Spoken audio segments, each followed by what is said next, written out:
Hello and welcome to The Week Ahead. I'm Christopher Lockwood, Middle East and Africa editor, and this week we'll be looking at the promise of political change in South Africa. We deserve that South Africa which the generation before ours dreamed of. I think South African voters are frustrated with the lack of real improvement in their lives. The future of nuclear energy in Britain. What will be argued to them is if we say no to Hinkley Point, we'll be saying no to nuclear in Britain forever. And how neglecting youth could be sowing the seeds of new revolts in the Arab world. I think there might well be an explosion in the next 5 to 10 years if we see the current trends continuing as they are. Now we head to South Africa, where voting in local elections took place on Wednesday, and the results are looking increasingly likely to mark a profound change in the shape of South African politics. We deserve to feel the hope that our mothers and fathers felt in 1994. That we are not only better looking than him, we are better in everything and anything. There are parties that are known for their violent behavior. At least we do not suffer from the Nyaupe delinquent speech diarrhea characterized by his political inarticulation. Since the fall of the apartheid government in 1994, the country's fortunes have been shaped by the African National Congress, the ANC, the party of Nelson Mandela, Thabo Mbeki, and the current president, Jacob Zuma, which consistently wins every election. But are we now seeing cracks emerge in their dominance? And what does a more competitive political system mean for the country? Our correspondent, Erin Conway-Smith, joins me from South Africa. Erin, first just tell me what the overall number looks like. I think the last time we had local elections, back in 2011, the ANC got 63% and its main rival, the Democratic Alliance, got 20-something. Where are we at now? So at the moment, the ANC has 54% and the DA is around 27%. You also have the emergence of a new party, the Economic Freedom Fighters, a splinter group from the ANC led by its former Youth League leader, Julius Malema. And they did surprisingly well in the last national election, considering they'd only just been in existence for about a year. And this time around, they've got about, at the moment, 7.5% of the vote. So, this isn't a dramatic shift if you just look at those numbers, but it is actually significant because the ANC has been so dominant in elections. And this is sort of continuing the trend, though, of it losing votes. Each time, whether it's a local election, a national election, you see that ANC monolithic share as it started out being whittled away, don't you? You do, absolutely. And so with the ANC now standing at 54%, that's disappointing for them. It really shows their decline. Now, if we can focus on some of the particular areas, because the Democratic Alliance, the DA, focused its campaign on the big cities. It's long controlled Cape Town, but what it was keen to do was make a breakthrough, not in the country as a whole so much as in some of the other big cities. So what actually happened there? Right, that's been the DA's strategy. Run the cities, run them well, and use that as sort of a model of how they would govern the country were they to ever get the chance. And at the moment, at least in Pretoria, Tshwane, and in Nelson Mandela Bay, Port Elizabeth, they are looking like they have a chance of, if not winning a majority, then being in a strong position to form a coalition, perhaps with the EFF. Why do you think the ANC has done, not just poorly in this election, but progressively ever more poorly in all elections, really, since apartheid ended? Well, I think, just to look back at the first few, for starters, especially under Jacob Zuma, he's been dogged by corruption scandals, various things since the very beginning. And so there's a dislike for the leadership. But then also, I think South African voters are frustrated with the lack of real improvement in their lives. Basic provision of services like water and electricity, things that people are frustrated they're just not getting, which is why I think you've seen in this election the rural and township vote, which would traditionally be very, very strong bastions of ANC support. They've not been turning out in very strong numbers. And the DA has been able to mobilize and get very good turnout in the cities, in urban and suburban areas. So that's where they've picked up a lot of support, while the ANC is just sort of bleeding its support. Erin Conway-Smith, thank you very much. Thank you. Now, for many years, those concerned with the future of energy have been worried that renewables may lack the oomph needed to replace coal and gas in a greener future. So one alternative has been the building of new nuclear power stations. Britain did seem to be turning back to the nuclear option, with enormous projects inviting investment from France and from China.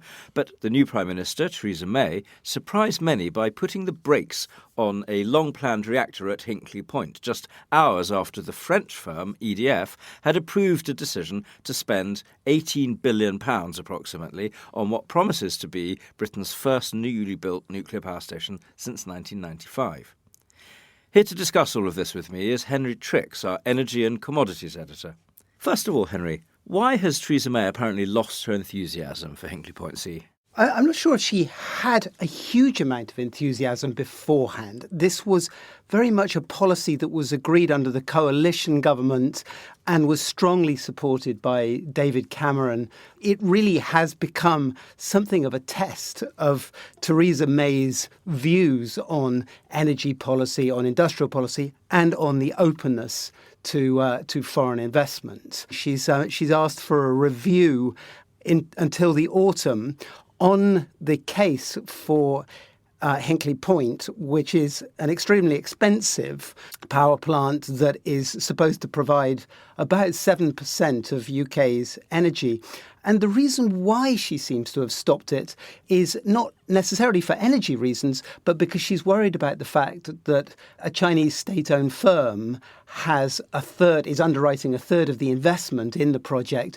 And there appears to be some agreements, some sort of quid pro quos that have been made with this Chinese firm that imply that it can go on and build its own power station in the UK if it puts the money into Hinkley Point. And that has raised security concerns and concerns about whether China could play tricks on Britain's sort of energy infrastructure. Let's turn a little bit to the economics of Hinkley Point C. This is a plant that's costing £18 billion.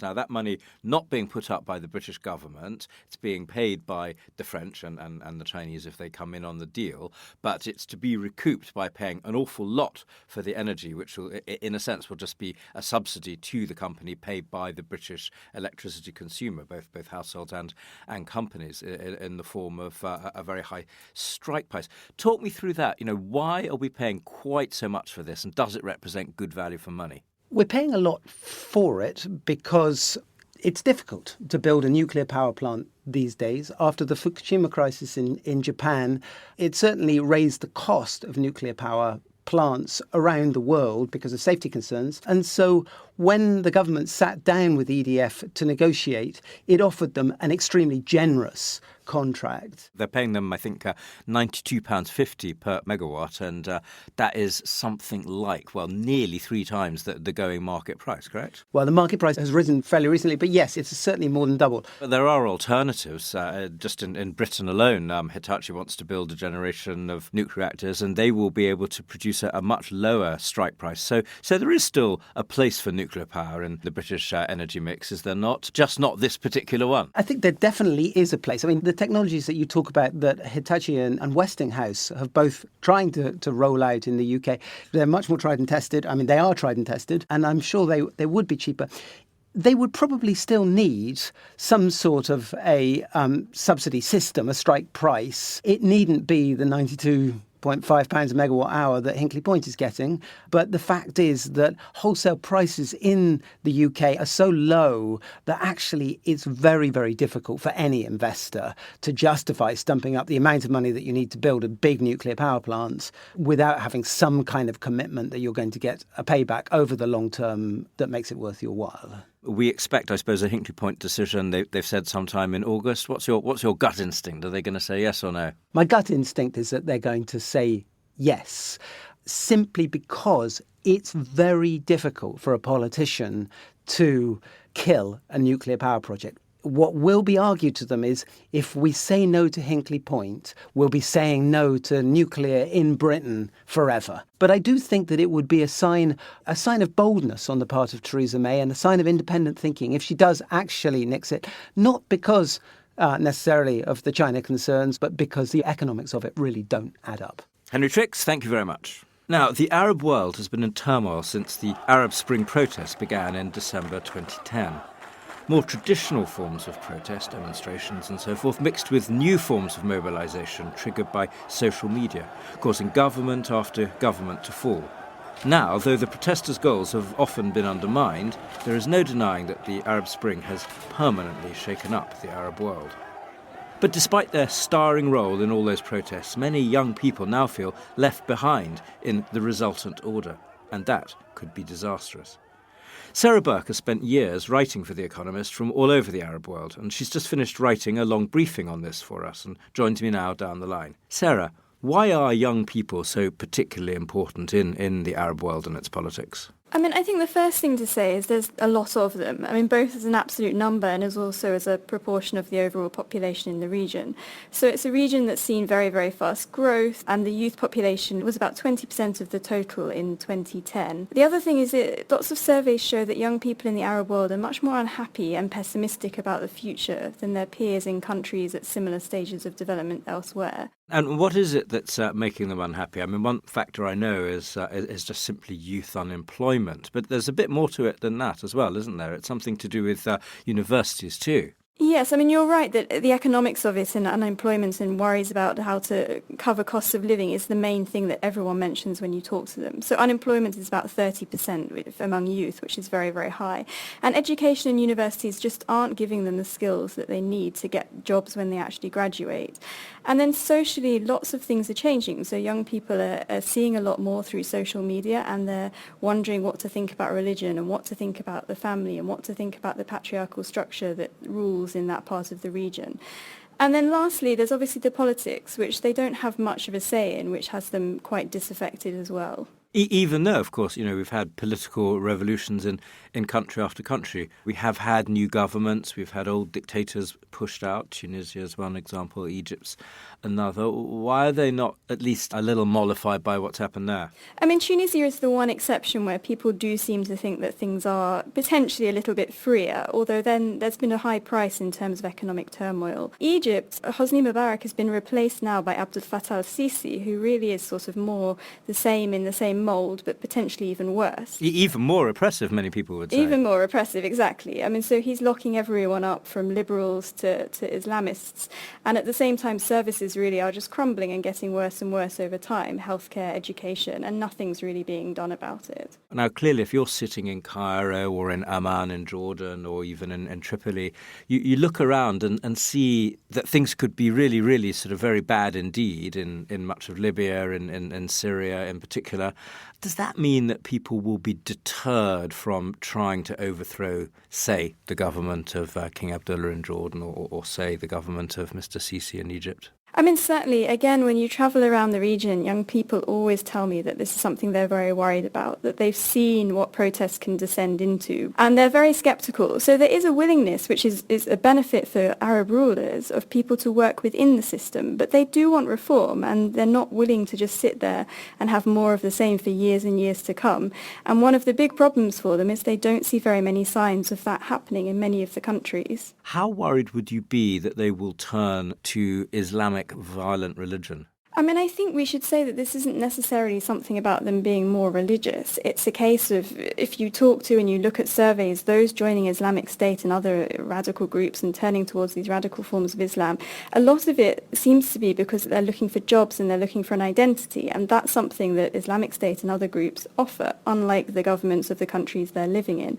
So it's certainly a concern that more people in more desperate situations will turn towards this as a way of surviving and of giving them some form of hope and identity. So all of that suggests that we're still living in a pretty unstable situation. Do you see any prospect of an Arab Spring Mark II?